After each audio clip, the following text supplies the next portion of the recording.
खबरों की शुरुआत करेंगे। छत्तीसगढ़ के पूर्व मुख्यमंत्री रमन सिंह ने शराबबंदी को लेकर राज्य सरकार को घेरा है। रमन सिंह ने सरकार पर हमला बोलते हुए ट्वीट किया है कि बिहार में पूर्ण शराबबंदी है।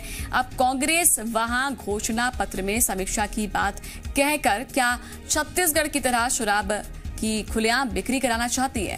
रमन सिंह ने अपने ट्वीट में लिखा है कि प्रदेशवासियों को अब भूपेश बघेल पर तो भरोसा नहीं रहा, इसीलिए जनता अब राहुल गांधी से आपसे सवाल पूछ रही है कि छत्तीसगढ़ में शराबबंदी कब होगी।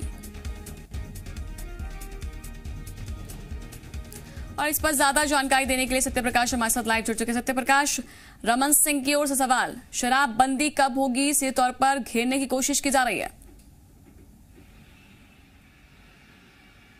बिल्कुल, देखिए, शराबबंदी के मुद्दे पे बीजेपी पहले भी सरकार को घेरी है, लेकिन अब जिस तरह से बिहार को संदर्भित करते हुए पूर्व सीएम डॉक्टर रमन सिंह सरकार को घेर रहे हैं और सीएम के बजाय वो सीधे राहुल गांधी से इस बात की सवाल पूछ रहे हैं कि आखिर ये बताए कि छत्तीसगढ़ में शराबबंदी कब होगी।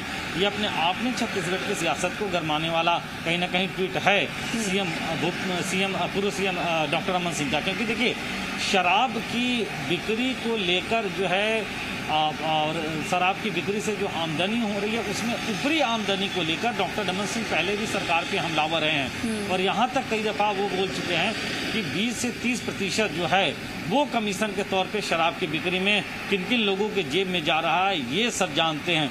अब उन्होंने शराबबंदी कब होगी इस बात का सवाल राहुल गांधी से पूछा है कहीं ना कहीं। देखिए, शराबबंदी का एक बड़ा वादा कांग्रेस पार्टी का 2018 के घोषणा पत्र में था, छत्तीसगढ़ में विधानसभा चुनाव से पहले, और ऐसे में इस मुद्दे को लगातार घेरने के लिए सरकार पर इस्तेमाल बीजेपी करती रही है। और फिर से चूंकि बिहार के चुनाव में डॉक्टर रमन सिंह ये कह रहे हैं कि वहां पे कांग्रेस ने अपने घोषणा पत्र में इस बात को शामिल किया है कि वहां जो पूर्ण शराबबंदी लागू है उसकी समीक्षा अगर कांग्रेस सरकार में या महागठबंधन की सरकार आई तो करेगी। तो ऐसे में क्या छत्तीसगढ़ में कांग्रेस पार्टी के शराबबंदी का जो वादा है वो पूरा नहीं करने वाली है सरकार, क्योंकि वहां जब समीक्षा करेगी मतलब कि खुलेआम शराब बेचना चाहती है।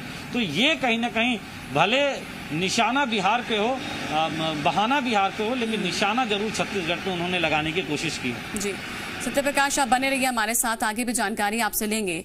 तो देखिए, छत्तीसगढ़ में शराबबंदी के मुद्दे पर रमन सिंह ने ट्वीट किया और सियासत इस पर अब बढ़ती हुई दिखाई दे रही है और सियासत को एक बार फिर से यहां पर हवा मिल चुकी है। आपको बता दें कि कांग्रेस प्रवक्ता सुशील आनंद शुक्ला ने रमन सिंह पर हमला बोलते हुए उन्हें बगुला भगत तक कह दिया है। उन्होंने कहा कि जब रमन सिंह सीएम थे तो उन्होंने शराब का सरकारीकरण किया, जबकि हमारी सरकार धीरे धीरे शराबबंदी की ओर बढ़ रही है। बीजेपी ने पलटवार करते हुए कहा कि कांग्रेस ने प्रदेश की जनता को धोखे में रखा है। न सिर्फ रमन सिंह बल्कि प्रदेश भर के लोग पूछ रहे हैं शराबबंदी कब होगी, लेकिन सरकार की ऐसी मंशा नहीं नजर आती है।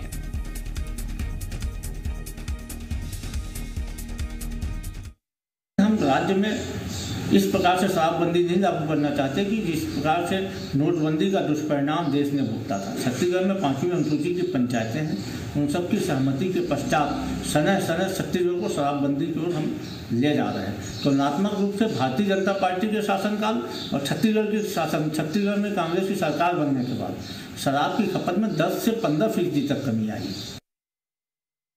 शराबबंदी के नाम पर, शराब के नाम पर ये सरकार ईमानदार नहीं है और शराब से सरकार को इतना मोह है कि सरकार से आधिकारिक तौर पर जो राजस्व आता है वो तो ठीक है, लेकिन अनधिकृत जो आय हो रही है सरकार की, कांग्रेस पार्टी की, उससे ज्यादा मोह है। इसलिए मुझे नहीं लगता कि ये शराबबंदी करेंगे। और राहुल गांधी जी से क्या अपेक्षा करें?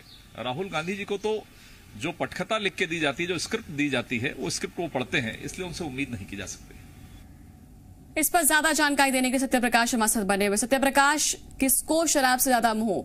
बीजेपी कह रही है कांग्रेस को है, कांग्रेस कह रही है आपके शासनकाल में थी, सरकारीकरण आपने इसका कर दिया था, हमारे समय में तो जो है इसका अब कम हम शराबबंदी की ओर जाते हुए दिखाई दे रहे हैं, इसके लिए काम कर रहे हैं। तो कौन किस पर विश्वास किया जाए? दोनों ओर से तो आरोप लग रहे हैं। देखिए, छत्तीसगढ़ में चाहे सरकार जिसकी भी रही हो, शराब से मोह सरकारों की दिखाई दी है। चाहे हम बीजेपी की सरकार की बात करें या कांग्रेस पार्टी की भी सरकार की जो वर्तमान सरकार है इसकी बात करें। जब बीजेपी की भी सरकार थी उस दौरान भी कई दफा कांग्रेस पार्टी की ओर से लगातार इस बात की मांग उठाई जाती थी कि शराबबंदी होना चाहिए। दूसरी तरफ तात्कालिक बीजेपी की सरकार ने शराबबंदी तो छोड़िए, शराब का सरकारीकरण किया। मतलब कि जो पहले ठेकेदारों के हाथों में शराब की बिक्री थी वो सरकार अपने हाथों में ले ली पूर्ववर्ती बीजेपी सरकार के दौरान। और उस दौरान कांग्रेस ने जमकर शराब में कमीशनखोरी का आरोप लगाया था बीजेपी की सरकार पे। लेकिन 2018 का जब चुनाव आने वाला था उस समय कांग्रेस ने अपने घोषणा पत्र में इस बात का वादा किया कि अगर कांग्रेस की सरकार आई तो शराबबंदी होगी। लोगों ने भरोसा भी जताया। अब कांग्रेस की सरकार है छत्तीसगढ़ में, अब उस वादे की याद लगातार बीजेपी दिला रही है विपक्ष के नाते कि शराबबंदी का वो वादा गया कहाँ। इसके अलावा लगातार ये भी कहा जा रहा है कि शराब की बिक्री से ऊपरी आमदनी हो रही है और ये आमदनी जो है वो अलग अलग सरकार के अंगों के जेब में जा रहा है। तो ये कहीं ना कहीं आरोप जो पहले कांग्रेस बीजेपी पे लगाती थी, अब बीजेपी कांग्रेस पे लगा रही है। सरकार का यह तर्क है कि हम धीरे धीरे शराबबंदी की ओर बढ़ रहे हैं। समितियां बनाई गई लेकिन उसमें आगे अभी तक नहीं बढ़ा जा सका है। तो ये कहीं ना कहीं सरकारें चाहे बीजेपी की रही हो कांग्रेस की, शराब चूंकि देखिए आमदनी का सरकार के राजस्व का एक बड़ा जरिया है और ऐसे में शराब से जो आमदनी होती है वो दूसरे कई मदों में खर्च किए जाती हैं और ऐसे में अब वो हजारों करोड़ जो शराब से राजस्व के तौर पर प्राप्त होता है, अगर शराबबंदी होती है तो वो बंद हो जाएगी। और ऐसे में तब जबकि अभी कोरोना काल के हिसाब से परिस्थितियां और अलग है और आर्थिक तौर पे भी नुकसान राज्यों को हुआ, तो ऐसे में फिर से शराबबंदी का एक मुद्दा उठाना पूर्व सीएम डॉक्टर रमन सिंह के द्वारा सरकार पे एक बड़ा इस स्थिति में एक बड़ा राजनीतिक हमले के तौर पे देखा जा रहा है। शुक्रिया आपको सत्यप्रकाश जानकारी देने के लिए।